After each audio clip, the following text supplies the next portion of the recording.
tudo bem com você? Boa tarde. A partir de agora eu te convido a acompanhar o Semana Legislativa. Aqui você sabe, você confere o resumo das notícias que marcaram a semana aqui na Câmara e também na nossa cidade. Veja agora alguns destaques desta edição. Participação popular. A população participa de audiência pública na Câmara e sugere alterações na lei de zoneamento e plano diretor da cidade. Familiares e responsáveis por crianças e jovens autistas são ouvidos por vereadores da Frente Parlamentar em apoio à pessoa com autismo. Em pauta, melhorias no serviço para este público na cidade. E ainda esporte, vereadores da Frente Parlamentar do Esporte e também da Educação Física discutiram os planos para a categoria nos próximos 10 anos. E ainda sobre esporte, a Câmara cedia evento do governo do estado para identificar talentos do esporte nas escolas públicas.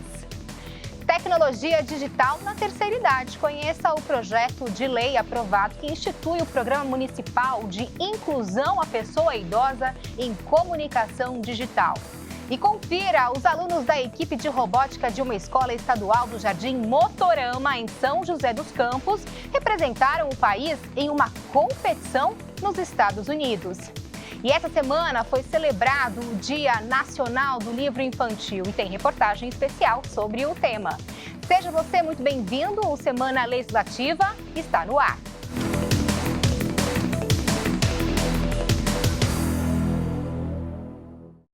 E a gente começa o Semana Legislativa de hoje com destaque para a sessão de Câmara desta quinta-feira. Confira aí os assuntos de interesse público discutidos e votados pelos vereadores em plenário. Os vereadores votaram 7 projetos e um requerimento na 21ª sessão do ano, que foi realizada excepcionalmente pela manhã.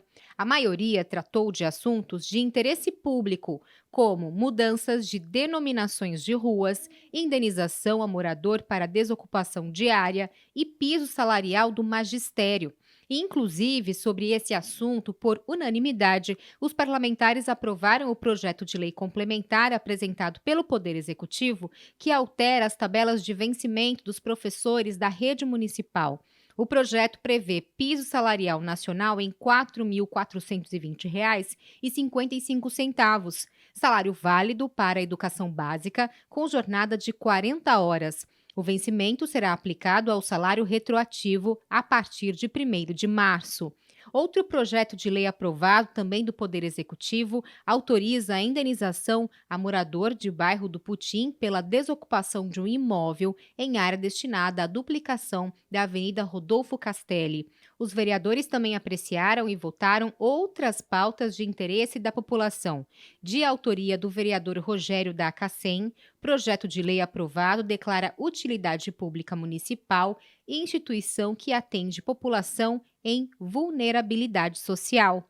Na pauta de votação, foi aprovado também requerimento do vereador Marcão da Academia, que solicita ao governo do estado a ampliação de atendimento do Bom Prato de São José dos Campos, incluindo finais de semana. O vereador argumenta que a medida é necessária para oferecer alimentação como café, almoço e jantar também aos sábados e domingos. A sessão na íntegra você confere no nosso canal do YouTube. E nesta semana, teve audiência pública na Câmara que debateu com a população as alterações na lei de zoneamento e no plano diretor da cidade. No encontro, os moradores enviaram sugestões sobre os ajustes nas leis. Pelo hot site, a população também registrou mais reivindicações nos bairros. Tudo será analisado pelos parlamentares. Confira como foi a audiência aí na reportagem. Os projetos de lei complementar do plano diretor e do zoneamento da cidade estão em tramitação na Câmara Municipal. As modificações propostas pelo Executivo buscam melhorias nas políticas de desenvolvimento da cidade. Como lembra o presidente da Comissão de Planejamento Urbano da Câmara, vereador Lino Bispo, o que estão sendo discutidas são alterações pontuais em algumas diretrizes dos projetos, e não uma nova lei de zoneamento ou um novo plano diretor. Segundo o parlamentar, atualizações nas leis são bem-vindas. O plano diretor, ele olha a cidade para um prazo de 10 anos, né? Um plano um pouco mais longo. E a lei de zoneamento, ela serve para corrigir algumas coisas com o bonde andando, vamos dizer assim, né? planejamos alguma coisa hoje, daqui 5 anos podemos rever, aquilo deu certo? Deu. Precisa melhorar? Então é nisso que a gente faz quando a lei chega aqui. É a prefeitura sinalizando, tá, com os técnicos que a prefeitura tem, que a cidade precisa de algumas alterações. Aí essa lei vem para cá para a gente apreciar e aprovar ou não essa lei aqui na Câmara. E só para você ter uma ideia sobre a importância dessa discussão, cabem ao plano diretor e à lei de zoneamento definir o que pode ser construído e qual é o tipo de atividade econômica permitida na cidade. Tudo para garantir qualidade de vida e bem-estar para a população. E algumas das propostas previstas são voltadas para o desenvolvimento sustentável. Por exemplo, no caso do plano diretor, a proposta estabelece vantagens fiscais para as chamadas construções verdes, que teriam desconto na outorga onerosa. Já na lei de zoneamento, a prefeitura também propõe recompor áreas verdes e de preservação permanente, com espécies nativas locais. O secretário de Urbanismo e Sustentabilidade reforça que os ajustes são para adequar a realidade do crescimento da cidade. São ajustes, correções, porém o importante, sem mudar a tipologia da zona, né? Então, assim, o zoneamento, então o que é uma zona industrial, uma zona mista 1, zona mista 2, não se altera isso, não está se rediscutindo o zoneamento. Mas algumas questões do zoneamento que se mantinham dúbias, que no exercício da nova lei de 2019, nós observamos que precisava de correções, né? Algumas questões que ficaram dúbias, novos conceitos, como, por exemplo, né, dentro do fator de sustentabilidade. Então, em 5 anos, a inovação tecnológica de produtos, serviços, insumos do green building, da construção verde, você tem que trazer, né, para que o ambiente construído em São José tenha cada vez mais esse apelo de sustentabilidade. Ainda segundo os projetos que serão analisados pelos vereadores, para o plano diretor e zoneamento está prevista uma série de mudanças pontuais para readequar as regras que orientam os modelos de construção na cidade. As propostas alteram diretrizes que definem as permissões para autorizar o tamanho da área construída de um imóvel, recuos, liberação de habite, entre outros. Flexibilizações ou restrições que, de acordo com o município, irão garantir mais atratividade para o comércio, mercado imobiliário e a população. O secretário de Urbanismo ainda reforça que essas são mudanças necessárias, principalmente nesse período de pós-pandemia, como forma de impulsionar o crescimento do município. Veio uma pandemia que também demonstrou, também ensinou muito da questão do comportamento da cidade. Então, é momento, sim, de um balanço, né, de 4, 5 anos dessas novas leis. E tudo isso será discutido agora na Câmara Municipal nesta segunda-feira, em uma audiência pública. A participação popular é mais um passo importante para garantir que as mudanças nas leis estejam de acordo com a vontade dos moradores. A gente está aí alterando alguma coisa na vida das pessoas, portanto é importante que elas participem, é importante que elas dêem sugestão para que a gente possa fazer as alterações certas nos locais certos, do jeito mais certo possível para beneficiar a população. Porque o joseense adora discutir a cidade de São José, né? Então uma audiência pública sempre é um momento muito rico, né, de trazer as suas contribuições para esse texto base que já está disponível inclusive no site. E além da audiência, a população também poderá enviar as sugestões para os projetos no site da Câmara, em uma página especial sobre o assunto. E lá vai ficar disponível até o dia 19 um formulário para os moradores apresentarem as propostas. Tudo será analisado pelos vereadores e respondido por e-mail. Tem um hot site que é um mecanismo eletrônico que as pessoas podem mandar as suas sugestões, que ela pode contribuir com a alteração na lei, tá certo? E tem a audiência pública que nós vamos fazer na Câmara, dia 17 de abril, às 18 horas, que as pessoas presencialmente podem vir participar para fazer as suas sugestões e colaborar para uma alteração na lei que seja abrangente, que venha atender a necessidade da nossa cidade. E agora a gente fala sobre o evento na Câmara em homenagem a Allan Kardec, principal referência da doutrina espírita no país. O encontro também foi realizado para celebrar o Dia Mundial do Líder Espiritual. a Câmara Municipal recebeu um evento que debateu a importância do espiritismo na sociedade e celebrou o aniversário de lançamento do Livro dos Espíritos, de Allan Kardec, publicado originalmente em 18 de abril de 1857. Com o tema Kardec e o Movimento Espírita, o evento contou com a participação de representantes de diversos grupos espíritas da região. A reunião teve ainda a presença do presidente da Federação Espírita do Estado de São Paulo, Roberto Watanabe, que falou sobre a obra de Allan Kardec.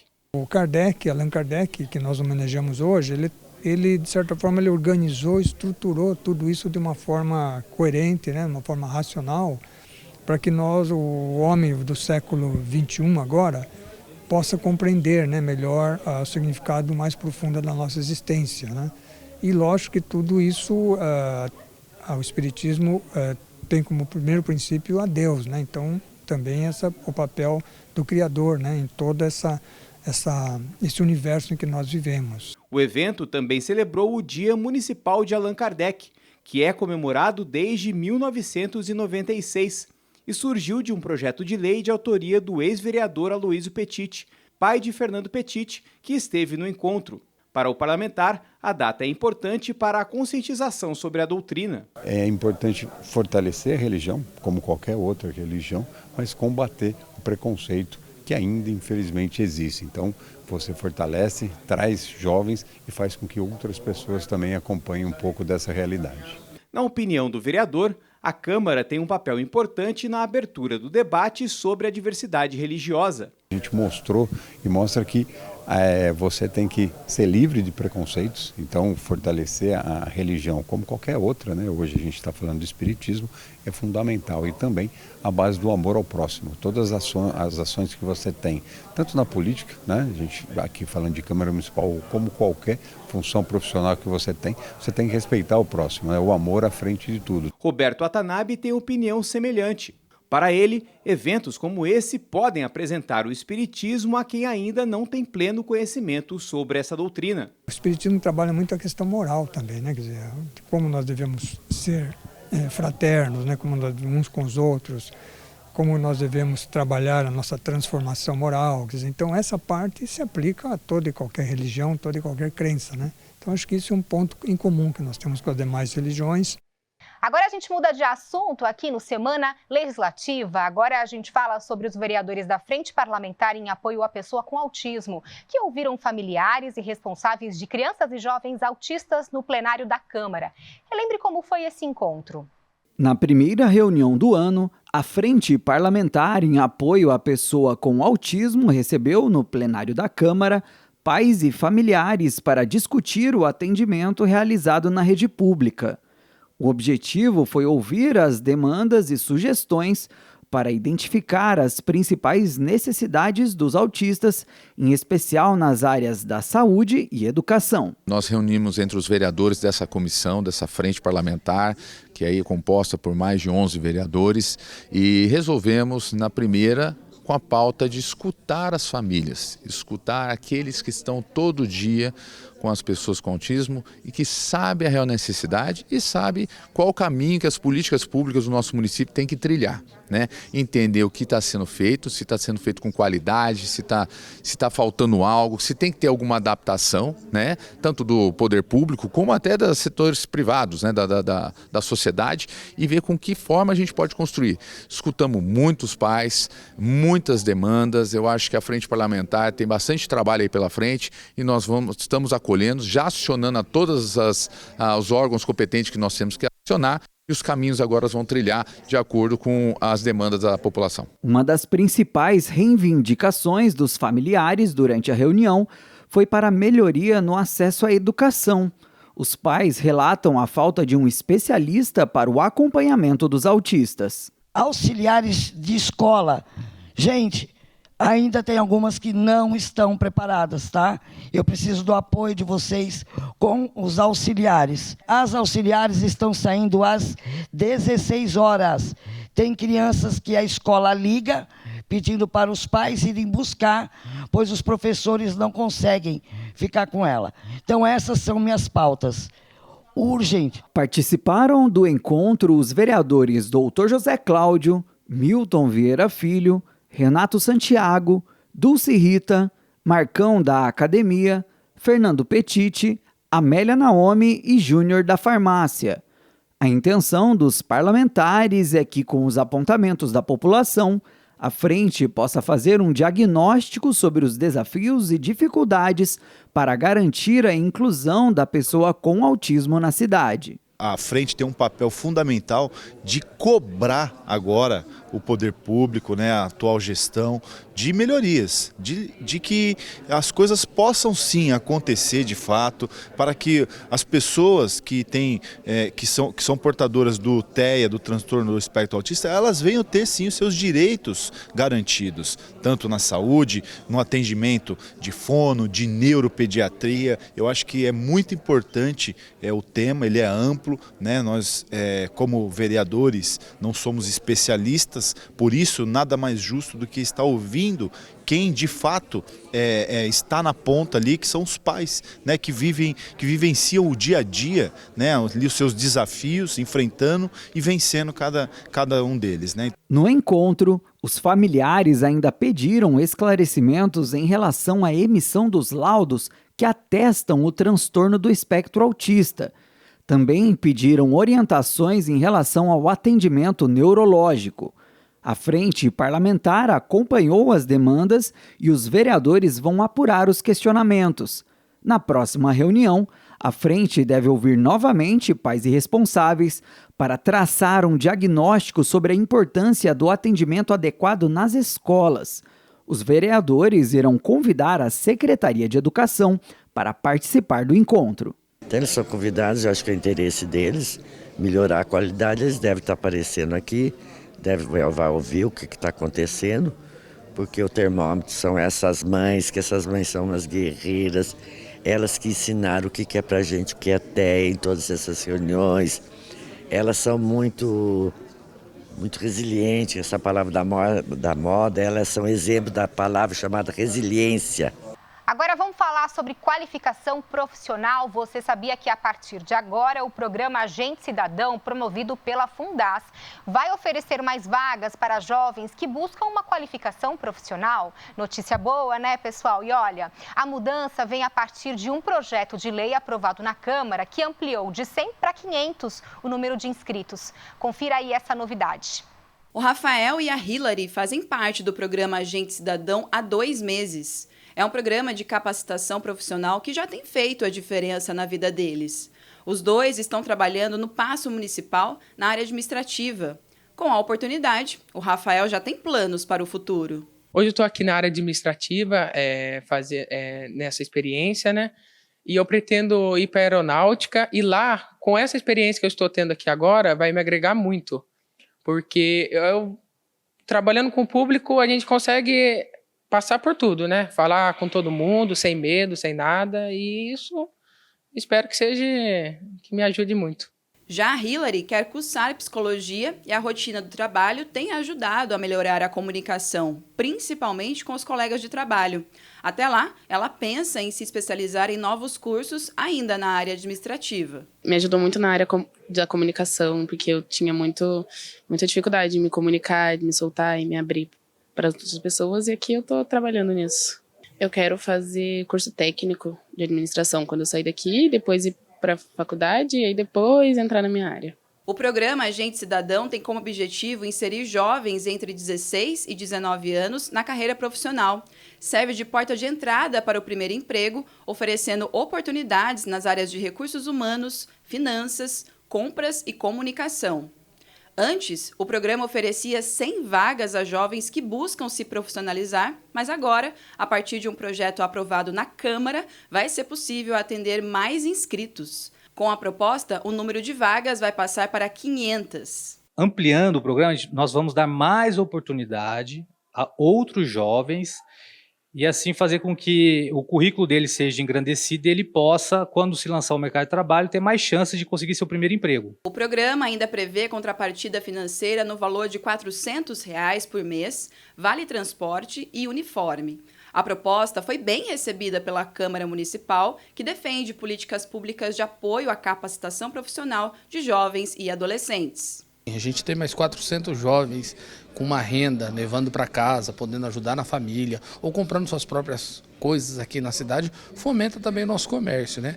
Mas o programa é mais que isso, é mais que dar uma renda, é dar uma oportunidade para que esse jovem saia preparado para o mercado de trabalho e com isso, né, a gente tem um grande déficit, às vezes falta mão de obra qualificada, tem a parte também da qualificação profissional com outros programas da prefeitura. Então, combinado com as ações do poder público, esse jovem vai ser qualificado para ter um futuro no mercado de trabalho e que as portas que hoje tem portas para serem acessadas, mas que dependem dessa chave, que é a qualificação e experiência, essa chave a prefeitura, junto com o apoio dessa casa que aprovou a lei, que aumentou o número de vagas, vai fornecer essa chave para esse jovem no mercado de trabalho. Primeira pausa aqui no Semana Legislativa e depois do intervalo, o destaque é vacinação infantil. A Prefeitura faz campanhas de prevenção e conscientização para tentar mudar o cenário de baixa imunização. É o caso das vacinas contra HPV e poliomielite. Daqui a pouco eu conto tudo essa história para você. Eu volto já.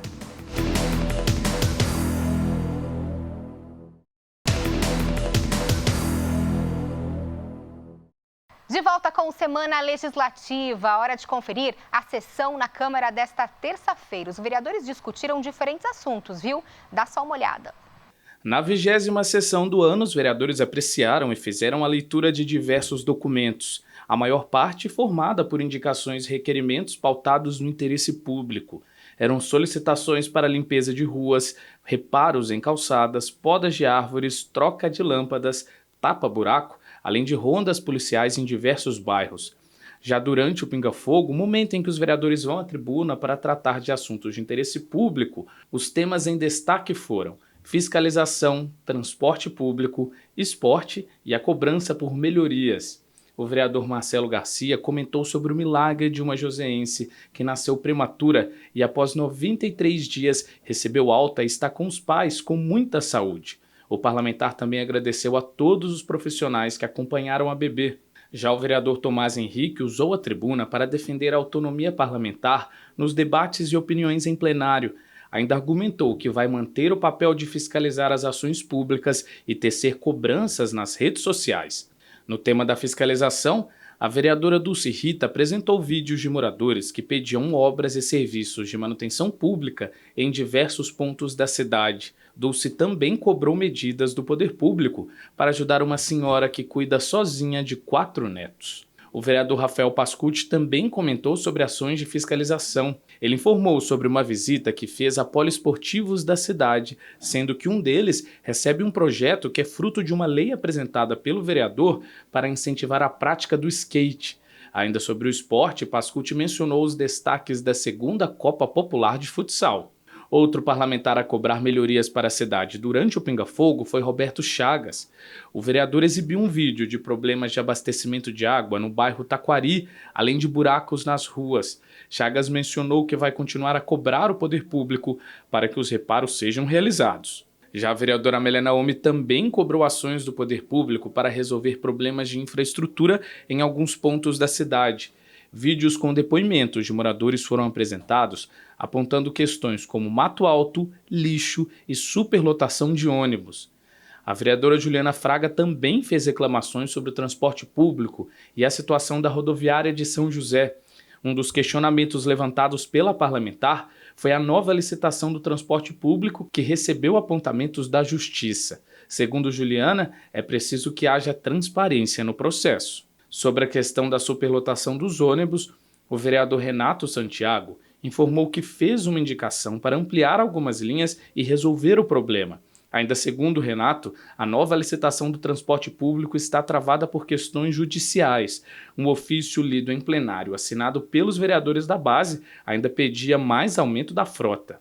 Mantendo o assunto no transporte público, em um vídeo exibido pelo vereador Robertinho da Padaria, o parlamentar conversou com o vice-governador e ex-prefeito de São José, Felício Ramute, sobre a nova fase da linha verde e ações de melhorias do governo do estado na cidade. Outro ponto cobrado pelo vereador foi a segurança nas escolas. Também na tribuna, o vereador Lino Bispo pediu mais segurança nas escolas e uma ação efetiva do governo federal para aumentar a fiscalização nas redes sociais. O parlamentar também informou que protocolou uma moção de apoio à CPMI do dia 8 de janeiro para que se apure as invasões no Congresso. Na pauta da inclusão, o vereador Fernando Petit mencionou sobre o novo encontro da Frente Parlamentar em Apoio à Pessoa com Autismo, que vai ouvir pais e responsáveis sobre os atendimentos na saúde e educação. Petit também comentou sobre uma audiência pública proposta pelo governo federal sobre o novo piso salarial da enfermagem e parabenizou a Univap pelo reconhecimento como uma das melhores faculdades privadas do país.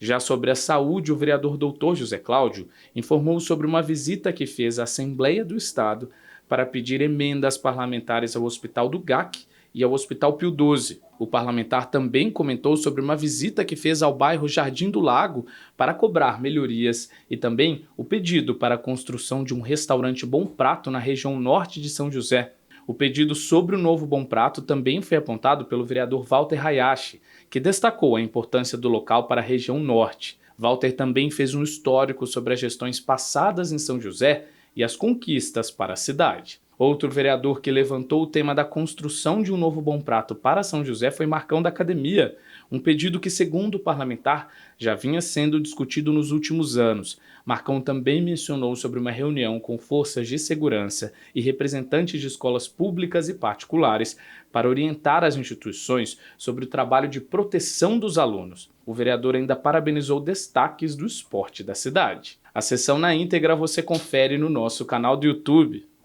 Agora o assunto é segurança. Os vereadores receberam a Guarda Civil Municipal de São José dos Campos para uma reunião na Câmara.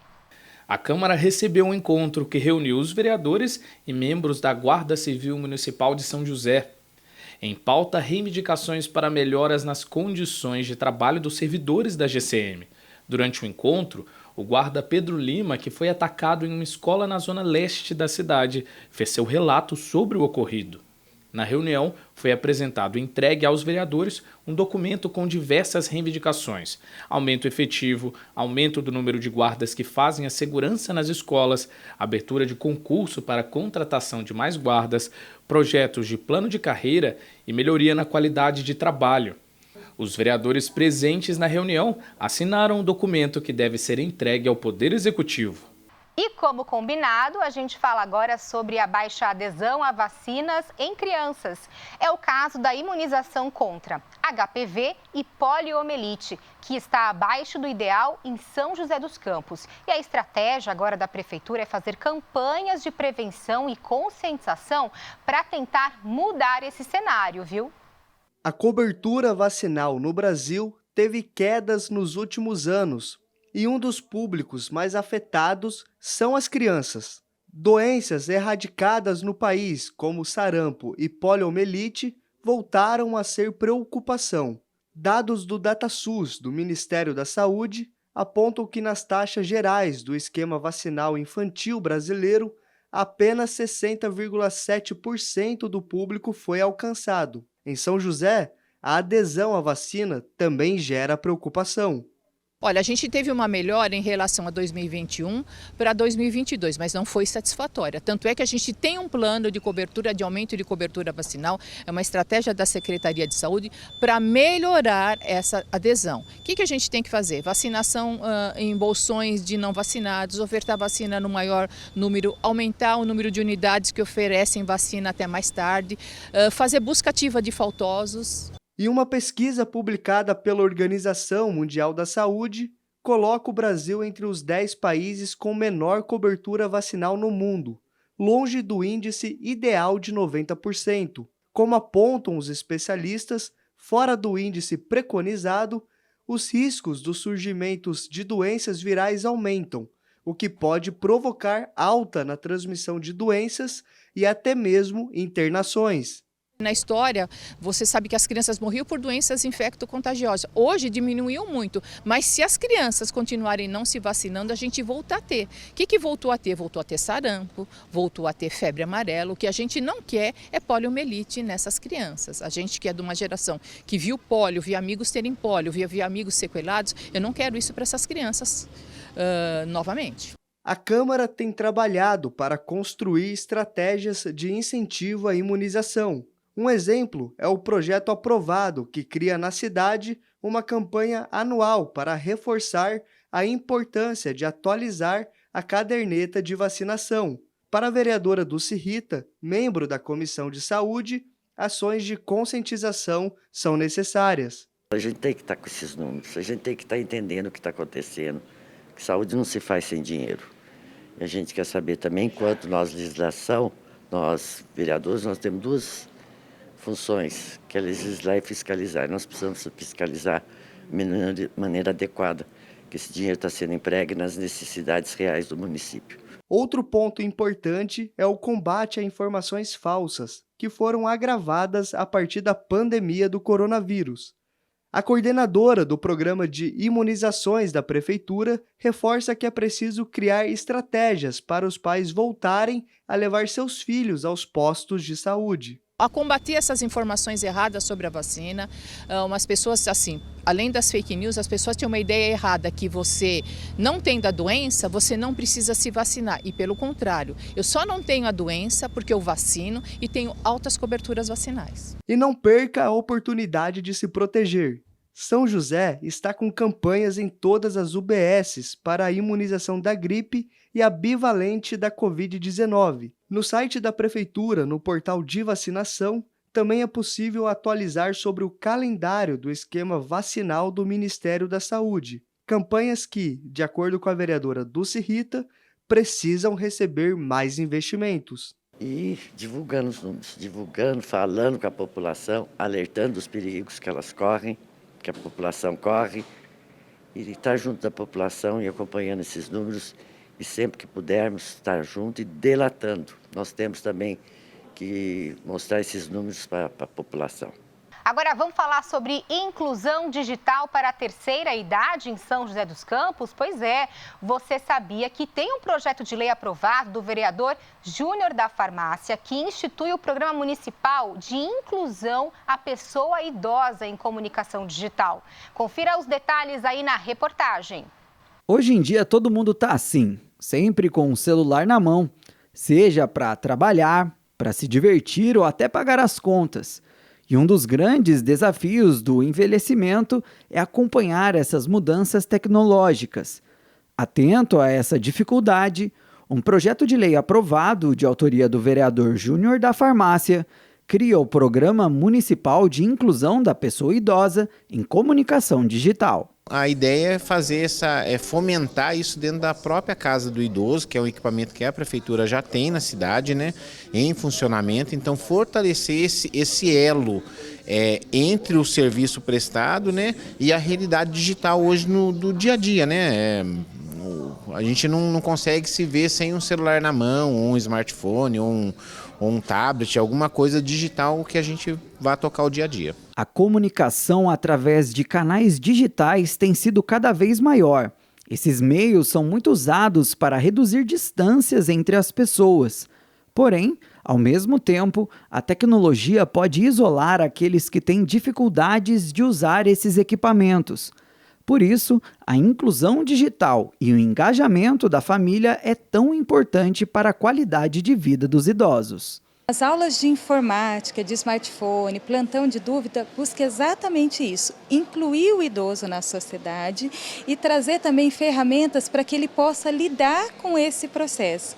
Então, o objetivo é sempre o fortalecimento de vínculos, trazer a família para próximo do idoso. Se a gente pensar enquanto inclusão digital, está presente no nosso dia a dia, em todas as nossas ações, né?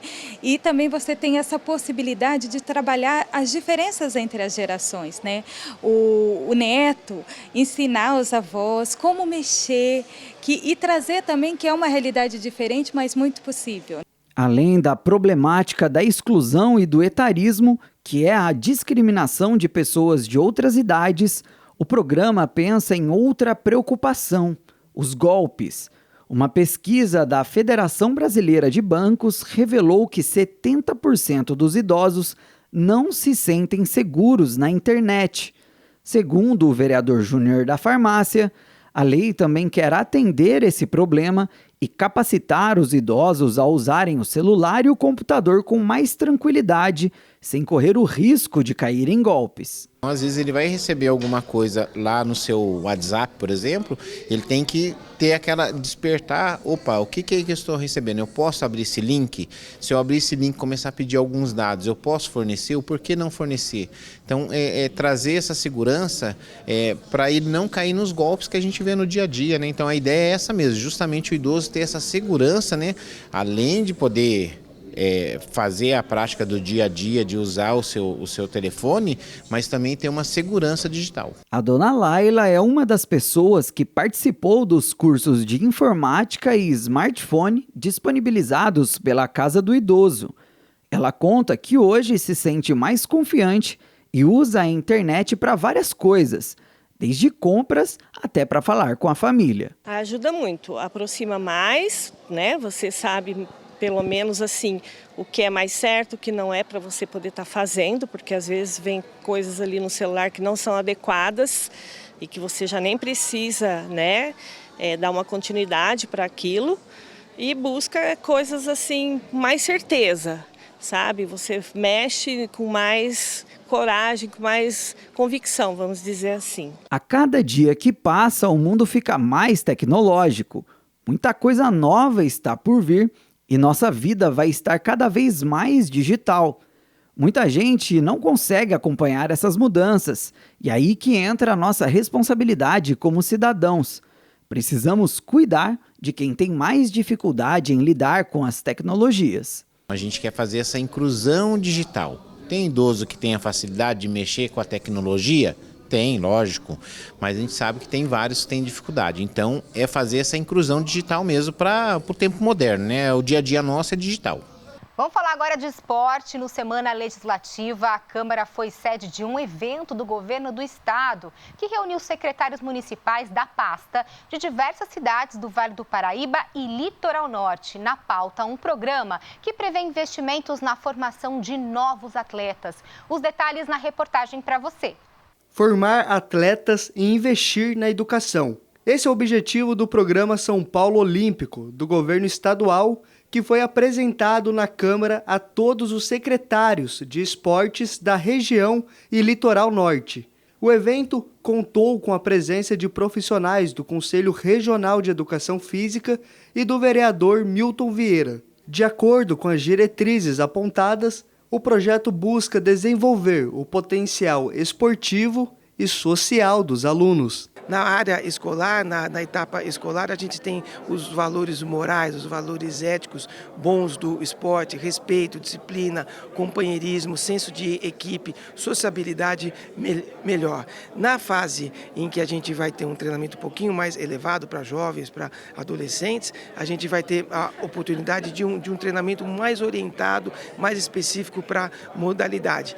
As ações do programa serão divididas em 3 etapas. A primeira é desenvolver nos alunos do 1º ao 5º ano o conhecimento das modalidades olímpicas disponíveis. Aqueles que se destacarem a partir do Fundamental 2 vão ser encaminhados a Centro de Formações Esportivas para depois poderem seguir os treinamentos com equipes de alto desempenho. A gente pretende ter os centros de excelência para aqueles jovens, para aqueles atletas que tiverem oportunidade e talento desportivo para irem progredindo no esporte, para que seja realizado, estruturado o esporte de alto rendimento. Mas a gente não pode visar só o atleta, a gente tem que visar também e estimular para que as pessoas continuem a fazer atividade física, continuem a sair do sedentarismo e com isso ter os benefícios de saúde.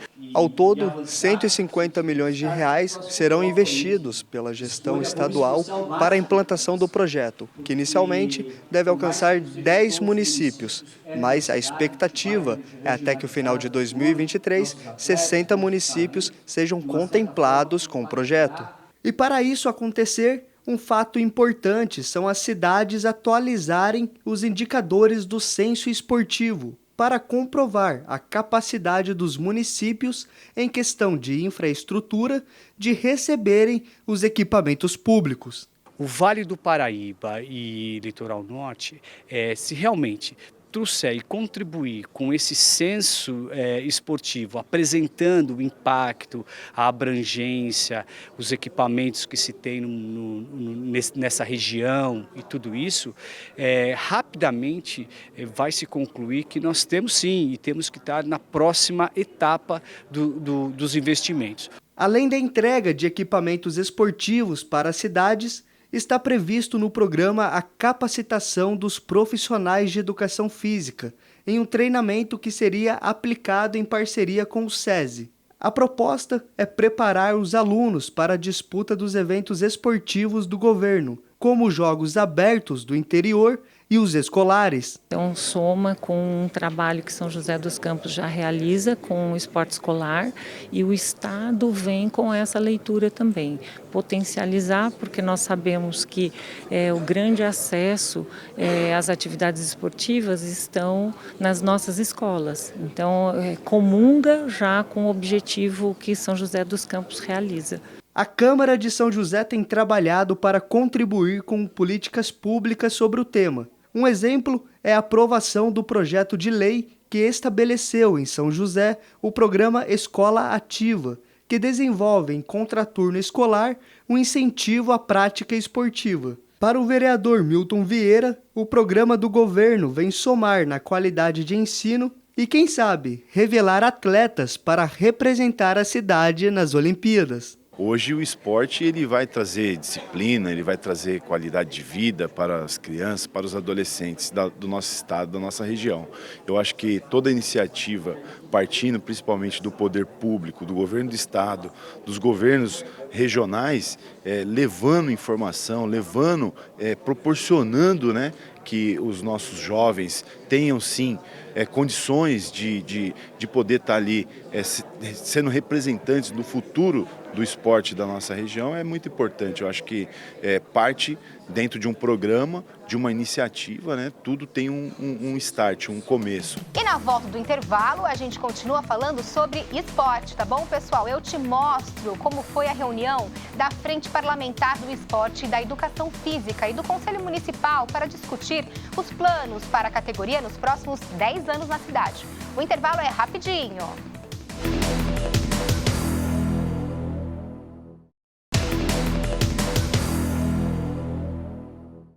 Estamos de volta, esse é o Semana Legislativa. E olha, outra frente parlamentar que se reuniu na Câmara foi a Frente Parlamentar do Esporte e da Educação Física. O grupo discutiu com o Conselho Municipal de Esporte os planos para a categoria nos próximos 10 anos. Os detalhes você confere a partir de agora, aí na reportagem. A Frente Parlamentar de Esporte e Educação Física recebeu representantes da Secretaria e do Conselho Municipal de Esportes na Câmara. A pauta do encontro foi a apresentação do plano decenal da pasta. Segundo a secretária Kátia Rieira, o documento define quais serão as diretrizes para o esporte joseense nos próximos 10 anos. O plano decenal, ele vem para abrir essa discussão, essa interlocução que a gente quer que exista para entendimento das diferentes demandas que existem no nosso município. Nós entendemos que existem regiões que gostam de uma determinada modalidade, mas não gostam da outra, que tem a infraestrutura mais adequada em uma determinada região, em outra ela é um pouco mais carente. Então, todo o estudo, toda a análise que vem contemplada dentro do plano decenal, ela passa por esse tipo de diálogo. O plano foi elaborado com base em 40 tópicos votados e aprovados pela Conferência Municipal de Esportes. Para o vereador Marcão da Academia, o planejamento deve atender novas demandas e potencializar ações já consolidadas. Nós temos programas como Atleta Cidadão, que aí é um dos programas que mais cresce, tem mais de 1.000 jovens entre 7 a 20 anos, né, no trabalho competitivos, que tem levado o nome de São José e tem levado o nome esportivo, elevado o nome esportivo, tanto de São José para o Brasil todo aí, que tem nos representado muito bem. Nós pegamos estruturas como a Arena do Esporte, o Teatrão, né, o ginásio Professor Ney Rodrigues, que são locais que foram desenvolvidos para agregar e fortalecer a prática esportiva, né? Você tem um centro de treinamento dos nossos atletas, tem a LIF do esporte, que apoia todo atleta de alto rendimento, mais de 11 milhões de reais em aporte para esses atletas, né, que entram com um projeto, um programa, e nós temos que pegar o esporte como ferramenta de inclusão, ferramenta de formação do cidadão do bem, de prevenção na segurança, de prevenção na saúde, de melhorias em todas as áreas. O plano decenal é organizado em cima de 4 linhas: educacional, participação, formação e rendimento. Esses tópicos contemplam várias frentes, como o esporte recreativo, atividades nas escolas, investimento no esporte de base e desenvolvimento de atletas de alto rendimento. Cada um desses itens deve ser discutido individualmente e depois unificado ao plano.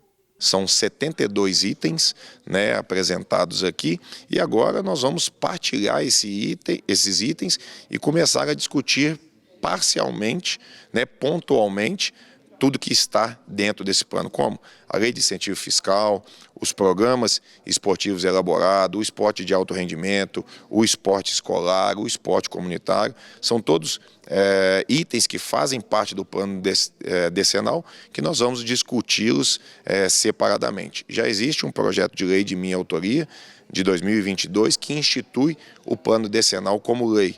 Então agora vou convidar também os vereadores que fazem parte da frente parlamentar para serem coautores desse projeto junto comigo, para que ele se torne lei aqui. E no Semana Legislativa, destaque agora para o Conselho Tutelar de São José dos Campos, que apresentou aqui na Câmara a prestação de contas do órgão durante o ano passado. Confira. O Conselho Tutelar se reuniu na Câmara Municipal para fazer a prestação de contas do ano de 2022. No evento, que foi aberto ao público, os conselheiros apresentaram as principais ocorrências registradas no ano passado. Um dos temas mais preocupantes é a saúde psicológica das crianças e adolescentes. Em 2022, foram registrados 362 casos de depressão e 228 tentativas de suicídio. Hoje a sociedade vive, sob uma condição na pressão. Então, assim, as crianças estão pressionadas na escola porque ficaram 2 anos sem estudar de forma frequente. Então, eles tiveram um atraso no seu desenvolvimento na escola. E aí, quando eles retornam para o ambiente escolar, e aí esse atraso acaba trazendo esse prejuízo. A pressão faz com que eles adoeçam também. O relatório deste ano também apresentou dados preocupantes sobre o abuso sexual e a violência doméstica.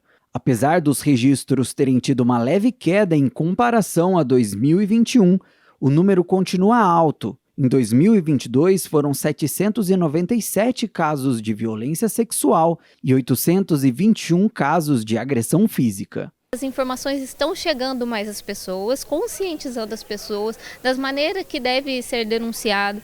Não necessariamente precisa ser comprovada a violência sexual para que se denuncie, A gente dá palestra, dá formação nas escolas para os agentes de saúde conseguirem identificar alguns possíveis sinais de alteração de comportamento para que possa ser investigado. A partir do levantamento, o Conselho Tutelar também apresentou propostas de políticas públicas para a redução dos índices.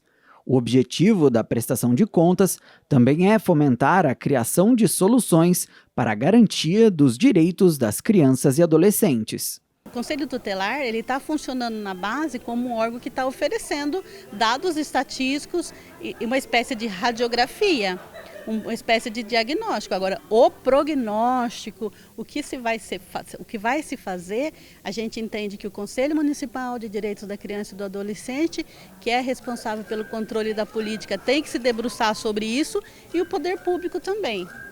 Ou seja, a resposta tem que vir na linha de políticas públicas. Vamos mudar de assunto para falar sobre educação? Olha só que legal, pessoal. Alunos da equipe de robótica de uma escola estadual do Jardim Motorama, em São José dos Campos, representaram o país em uma competição nos Estados Unidos. Ou seja, eles foram os únicos de uma escola pública brasileira no evento internacional. Que legal, né? E eu já antecipo para você que essa equipe é premiada. Confira essa história aí na reportagem. Os troféus conquistados representam um sentimento de orgulho do clube de robótica de uma escola estadual Alceu Mainardi, na região leste da cidade. E não é para menos, foram premiados em uma competição nacional de robôs. O incentivo para o sucesso veio das aulas de robótica, que desenvolve nos alunos a oportunidade de conhecer mais sobre essa área e potencializar talentos. Nessa área, a gente tem a predominância, né, de escolas particulares, escolas técnicas, e estar com uma escola pública nesse meio é muito gratificante, porque a gente leva a oportunidade a alunos que não teriam se não fosse o nosso trabalho, que todo o pessoal aqui é voluntário, né, todo mentor aqui é voluntário, e isso é muito importante, porque a gente dá oportunidade para os alunos desenvolverem seus talentos, suas habilidades dentro do projeto. E para a construção do robô, criatividade é necessária. Esse aqui foi o modelo que ganhou o prêmio de inovação na competição. Ele tem um tamanho máximo de 45 centímetros e tem por volta de 19 quilos. E a estrutura é feita com materiais de MDF e corrediças de gaveta para a montagem das alavancas. E todo esse processo de mecânica e elétrica pode se tornar profissão no futuro. Acho que o principal é que no time a gente sempre tem todas as áreas de atuação dentro do nosso robô. E acho que cada um vai no que tem interesse ou no que quer levar totalmente para a vida. Como, por exemplo, eu gosto muito da parte da eletrônica, da mecânica, e eu pretendo continuar seguindo essa carreira e talvez trabalhar com isso algum dia. E eu acho que toda a experiência de ter o contato realmente ali na mão, de você ter um prazo, fazer as atividades e desenvolver tudo certinho, eu acho uma experiência muito boa. Eu nunca pensei em entrar para uma equipe de robótica, mas eu descobri por eles, por causa que eles vieram na minha escola e eu gostei, contei para os meus pais, a gente veio. E tudo isso aqui é uma coisa totalmente nova. Para mim, eu nunca esperava mexer com um robô, eu nunca fui mesmo de pôr a mão assim na massa, então fazendo isso pela primeira vez é muito emocionante. Eu quero levar isso para a vida também. E na hora da competição, muito mais do que só colocar o cone na haste, precisa do trabalho em equipe, fundamental para que tudo ocorra bem na hora da execução. Tudo mais, é tudo uma questão de realmente de cada um fazer sua parte para ter uma harmonia dentro da equipe. É algo muito bom. Olha, valeu muito a pena todas as noites que a gente ficou até tarde aqui, finais de semana que a gente veio, ficou até umas 9 horas, às vezes até um pouquinho mais. E chegar lá e trazer um prêmio para orgulhar a nossa escola sede e a nossa equipe foi muito bom. Além do destaque em competições nacionais, os alunos da aula de robótica ainda tiveram um feito histórico. Foram até os Estados Unidos representar a escola e a cidade em outra competição para robôs grandes. Um detalhe, eram os únicos representantes brasileiros de uma escola pública. Sentimento de orgulho de todos os envolvidos. É uma experiência muito legal, porque a maioria dos outros times são de escolas privadas. Então, a gente sendo como escola pública, representando o Brasil numa competição internacional, é muito interessante, né? Porque a gente mostra que a comunidade tem o poder de estar nos lugares que a gente talvez não pensaria que a gente estivesse, sabe? É bem legal estar representando o Brasil. E o projeto de robótica abrange todas as áreas de conhecimento. São 18 alunos e 11 mentores, todos voluntários, que contribuem nas áreas de programação, marketing, administrativo e até mesmo artes. Isso porque na competição, além da engenharia, os juízes avaliam também o impacto social que a produção de conhecimento provoca de positivo na comunidade. Assim que o time se mantém vivo, né? É o conhecimento passado entre os que já participaram para os próximos que estão chegando agora. Então, apesar da responsabilidade, a gente se diverte com esses conhecimentos que a gente passa com eles e sobre as coisas que a gente tem que melhorar, as coisas que eu não consegui melhorar no passado que tem que melhorar agora. Tudo isso eu tento passar isso para eles e para que a gente consiga ter um trabalho em conjunto. E para quem quiser participar do Clube de Robótica, tem processo seletivo aberto. O projeto é gratuito e voltado para alunos que estejam cursando o primeiro ano do ensino médio e têm até 17 anos. A inscrição é presencial na Escola Alceu Mainardi ou nas redes sociais. De acordo com a coordenadora, Margarete, o objetivo é que o projeto alcance o máximo de pessoas possíveis. Eles ficam em treinamento por um mês, né? E a gente vai observando as habilidades de cada um e na hora de definir que área que ele vai atuar, a gente sempre ouve o aluno para saber o que é de mais interesse para ele. E a gente leva isso para outras comunidades, como outras cidades também. E o nosso propósito é levar isso para mais escolas públicas. Então, nós estamos ajudando, né, a disseminar esse tipo de trabalho para outras escolas da região. E antes da gente encerrar o boletim legislativo de hoje, a gente destaca o Dia Nacional do Livro Infantil, que foi comemorado nesta terça-feira. E eu mesma fui conferir as obras de escritores da cidade que incentivam a leitura em crianças. Olha só que bacana essa história. O voleibol na minha vida. Eu acompanho o voleibol desde quando eu nasci, porque o meu pai era jogador de voleibol e por isso me inspirou nesse esporte. Comecei a treinar bastante para realizar meu grande sonho, ser um jogador profissional e ter várias conquistas. Criar histórias e soltar a imaginação. Na sala desta escola, da zona oeste de São José dos Campos, os estudantes viram escritores. Aprendem a contar causos e a narrar os feitos da vida. E aqui, cada um também tem um tema preferido de leitura. Eu gosto de ler suspense. Eu gosto de ler suspense, mistério e terror. Eu gosto de ler terror e romance. Aventuras. Eu gosto de ler aventuras, suspense e terror. E a escola ainda estimula a leitura nas crianças de maneira lúdica. Aqui a missão é descobrir qual o objeto secreto escondido no baú que tem ligação com a história lida pelo colega. No final, a atividade vira brincadeira em sala de aula. A gente tem o projeto Baú de Ideias, que é um projeto onde a criança escreve uma história curtinha, baseada em alguma experiência vivida ou mesmo uma história inventada, e esconde um objeto secreto dentro do baú. Através da história, as crianças têm que descobrir qual é o objeto secreto. E para incentivar a leitura nos estudantes, essa prateleira sempre fica assim, lotada. E os responsáveis por produzir essas histórias podem estar mais perto do que a gente imagina. O Marcelo é escritor e é nesse espaço onde surgem algumas histórias que se transformam em livros criados por ele. Um dos livros do Marcelo chama Sonhos de Francisco, Contos do Vale do Paraíba. São 3 crianças que saem de Minas Gerais e conhecem a natureza. Para contar essa história, ele se transforma em seu mião e explora os sons dos animais. E as crianças tentam adivinhar. Em 2017 eu criei o Sonho de Francisco, porque eu unia 3 coisas que eu gosto muito, que é histórias infantis, é um pouquinho do Vale do Paraíba, como que é o Vale, eu amo o Vale do Paraíba, essa região, a gente tem serra para um lado, tem mar para o outro, tem natureza, assim, floresta, então isso mexeu muito comigo, e eu coloquei isso na história, né? Isso trazendo tudo isso, essa beleza que é a nossa região. Então o livro fala um pouquinho dos animais silvestres que a gente tem aqui, como a onça, o tamanduá, a preguiça, então eu fui colocando isso dentro da minha história. E aí coloquei 3 crianças que estão conhecendo a natureza, que eles são mineiros, porque aqui nós somos povoados por mineiros. A missão do escritor e também professor de criação literária na Fundação Cultural Cassiano Ricardo é desafiadora: incentivar cada vez mais o surgimento de novos leitores. Esse é muito um desafio grande, né, da gente fazer com que a criança sinta gosto pela leitura. Então, isso depende muito do tema que a gente vai trabalhar com as crianças, quais são os personagens, né? Hoje está em alta esses personagens de heróis, toda criança gosta de heróis, Superman, Homem-Aranha, eles vivem isso. Mas a criança vive o personagem, né? Ela traz para a vida dela.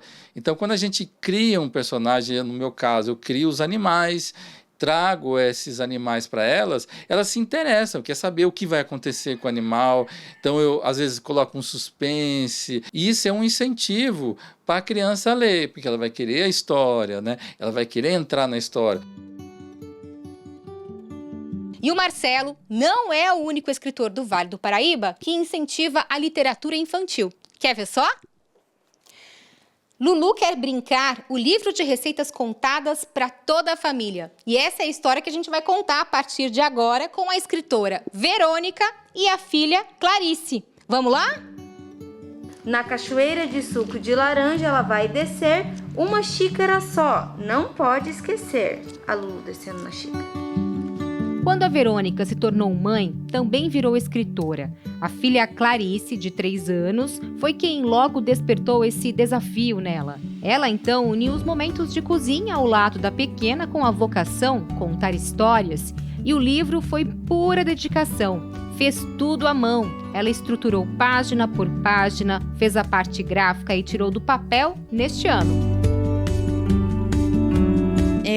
Desde que eu tive a Clarice, eu usei os meus desenhos para criar personagens com ela. E aí, conforme ela foi crescendo, eu fui contando histórias com ela como protagonista. E assim que eu percebi que ela tinha uma facilidade para aprender, gostava de participar, eu fui criando as histórias em cima do que a gente fazia no dia a dia. E aí foi assim que eu criei o livro de receita contada. Entendeu? Que é como se fosse um desafio de uma menininha que ela tem que conseguir os ingredientes para conseguir fazer o bolo com a mãe dela. Hoje a Clarice lê, conta histórias, brinca muito e faz a receita do bolo da personagem Lulu com a mãe. E agora o desafio é levar esse estímulo a outros pais e filhos.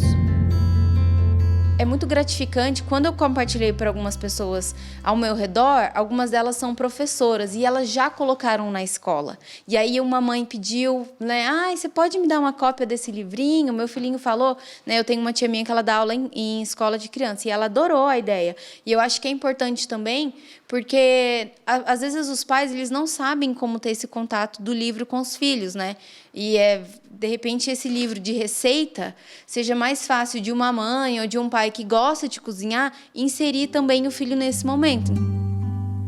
O livro é sim transformador e nesse Dia Nacional do Livro Infantil, parabéns a eles e também a todo esse público e que essa parceria prospere ainda mais. Afinal, o livro proporciona momentos únicos na vida, como lembra a frase da sala de leitura da Escola de São José dos Campos: ler é viajar sem sair do lugar.